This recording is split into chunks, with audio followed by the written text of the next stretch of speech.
റാഗിപ്പൊടി ഉപയോഗിച്ച് നമ്മൾ ഇഡ്ലിക്കും ദോശയ്ക്കുള്ള മാവ് തയ്യാറാക്കുകയാണ്. ഇതിൽ അരി ചേർക്കുന്നില്ല. ആദ്യം ഒരു പാത്രം എടുത്ത് അതിലേക്ക് മുളപ്പിച്ച റാഗിപ്പൊടിയാണ് ഞാനൊരു ചേർത്ത് കൊടുക്കുന്നത്, 1.5 കപ്പ്. ഇതിലേക്ക് ആവശ്യത്തിനുള്ള വെള്ളം ചേർത്ത് കൊടുത്ത് ഇത് നന്നായിട്ട് കട്ട കെട്ടാതെ ഒന്ന് മിക്സ് ചെയ്തെടുക്കുക. അതുപോലെ വെള്ളത്തിൻ്റെ അളവ് നമ്മുടെ പൊടിക്കനുസരിച്ച് വ്യത്യാസമായിട്ടിരിക്കും. ഏകദേശം ഒരു കപ്പോ 1.5 കപ്പിൻ്റെ അടുത്ത് വെള്ളം വേണ്ടി വരും. അപ്പോൾ വെള്ളത്തിൻ്റെ അളവ് കുറഞ്ഞാലൊന്നും കുഴപ്പമില്ല, നമുക്ക് മാവ് അരയ്ക്കുമ്പോൾ കുറച്ച് വെള്ളം ചേർക്കാം, കുഴപ്പമില്ല. ഇനി ഇത് നന്നായി മിക്സ് ചെയ്തിട്ട് ഒരു 6 മണിക്കൂർ റെസ്റ്റ് ചെയ്യാൻ വെക്കണം. അപ്പോൾ ഇത് നന്നായി മിക്സ് ചെയ്തെടുത്തു. പിന്നെ ഇത് നമുക്ക് 6 മണിക്കൂർ മാറ്റി വയ്ക്കാം. ഇനി ഒരു പാത്രത്തിൽ ഉഴുന്ന് ചേർത്ത് കൊടുക്കണം. നമ്മൾ 1.5 കപ്പ് റാഗിപ്പൊടിക്ക് 1/2 കപ്പ് ഉഴുന്നാണ് ചേർത്ത് കൊടുക്കുന്നത്. അത് ചേർത്തിട്ട് അതിലേക്ക് 1 ടീസ്പൂൺ ഉലുവ കൂടി ചേർത്ത് കൊടുക്കാം. ഇനി ഇത് വെള്ളം ചേർത്ത് നന്നായിട്ടൊന്ന് കൈകൊണ്ട് കഴുകിയെടുക്കാം. ഇതിലേക്ക് ആവശ്യത്തിന് വെള്ളം ചേർത്ത് 6 മണിക്കൂർ ഇതും കുതിർത്തെടുക്കാം. ഇതിപ്പോൾ വെച്ചിട്ട് 6 മണിക്കൂർ കഴിഞ്ഞു. പിന്നെ ഇത് നമുക്ക് അരച്ചെടുക്കണം. ഇതിലേക്ക് വേണമെന്നുണ്ടെങ്കിൽ നമുക്ക് അവല് ചേർക്കാം.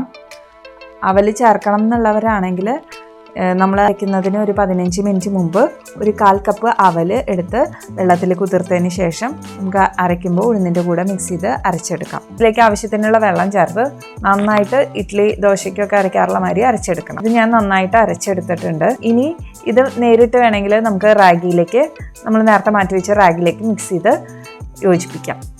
ഞാൻ ആ റാഗി ഇതിലേക്കിട്ട് ഒന്ന് അടിച്ചെടുക്കുകയാണ്. കൈകൊണ്ട് യോജിപ്പിക്കുന്നേക്കാൾ എളുപ്പം അതാണല്ലോ.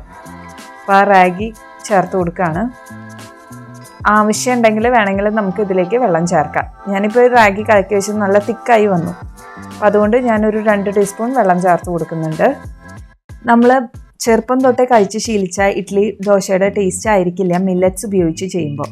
ആദ്യം തന്നെ നമ്മൾ ചെറിയ ക്വാണ്ടിറ്റിയിൽ ട്രൈ ചെയ്യുന്നതായിരിക്കും എപ്പോഴും നല്ലത്. എല്ലാവർക്കും ചിലപ്പോൾ ഇഡ്ഡലിയുടെ ടേസ്റ്റ് അല്ലെങ്കിൽ ദോശയുടെ ടേസ്റ്റ് ഇഷ്ടപ്പെടണം എന്നില്ല. ഇഡ്ഡലിയുടെ ടേസ്റ്റാണ് കുറച്ചും കൂടി ഡിഫറൻസ്. ദോശ നമുക്ക് ക്രിസ്പിയാക്കിയൊക്കെ ഉണ്ടാക്കാൻ പറ്റുന്നതുകൊണ്ട് വലിയ ഡിഫറൻസ് ഫീൽ ചെയ്യില്ല.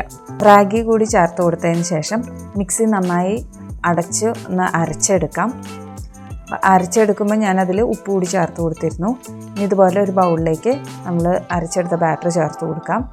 ഇനി സാധാരണ ഇഡ്ഡലി ദോശയ്ക്കൊക്കെ പൊങ്ങാൻ വെക്കുന്നത് പോലെ ഇതും 6 മുതൽ 8 മണിക്കൂർ വരെ പൊന്താനായിട്ട് വെക്കണം. അതിന് ശേഷം വേണം നമുക്കിത് ഉപയോഗിച്ച് ഇഡ്ഡലിയും ദോശയും തയ്യാറാക്കിയെടുക്കാൻ. പൊങ്ങാൻ വെച്ചിരുന്ന ബാറ്റർ നന്നായി പൊന്തി വന്നിട്ടുണ്ട്. ഇനി ഇത് ഉപയോഗിച്ച് നമുക്ക് ആദ്യം ഇഡ്ഡലി തയ്യാറാക്കി നോക്കാം. അതിനായിട്ട് ഇഡ്ഡലി തട്ടിലേക്ക് ആവശ്യത്തിനുള്ള വെളിച്ചെണ്ണ ഒന്ന് തൂവി കൊടുക്കുകയാണ്. അതിന് ശേഷം ഇഡ്ഡലി മാവ് ചേർത്ത് കൊടുക്കാം. ഇത് ഏകദേശം ഒരു 10 മുതൽ 15 മിനിറ്റ് വരെയാണ് എടുത്തത്. അപ്പോൾ അത് നമ്മുടെ ഫ്ലെയിമൊക്കെ അനുസരിച്ചിരിക്കും. എന്തായാലും 10 മിനിറ്റിനും കൂടുതൽ എടുക്കും. അപ്പോൾ ഒന്ന് കുത്തു നോക്കി അറിയാമല്ലോ വെന്തിട്ടുണ്ടോ എന്നുള്ളത്. നമ്മുടെ ഇഡ്ഡലി ശരിക്ക് വന്നിട്ടുണ്ട്. ഇനി ഇതേ ബാറ്റർ വെച്ചിട്ട് തന്നെ ദോശ തയ്യാറാക്കിയെടുക്കാം. റാഗി കഴിക്കുമ്പോൾ എപ്പോഴും അതിൻ്റെ കൂടെ ഒരു ഹെൽത്തി ഫാറ്റ് ചേർക്കാനായിട്ട് നമ്മൾ ഓർക്കണം. ഇപ്പോൾ ദോശ ഉണ്ടാക്കുന്നുണ്ടെങ്കിൽ അതിൻ്റെ കൂടെ നെയ്യോ അല്ലെങ്കിൽ വെളിച്ചെണ്ണയോ എന്താണ് നിങ്ങൾ ആഡ് ചെയ്യാറുള്ളത് വെച്ചെങ്കിൽ അത് ചേർത്തിട്ട് വേണം നമ്മൾ ദോശ ചുട്ടെടുക്കാനായിട്ട്. അപ്പോൾ ഇനിയും ഇതുപോലെയുള്ള ഹെൽത്തി റെസിപ്പീസായിട്ട് ഞാൻ വരാം. അതുവരേക്കും നന്ദി, നമസ്കാരം.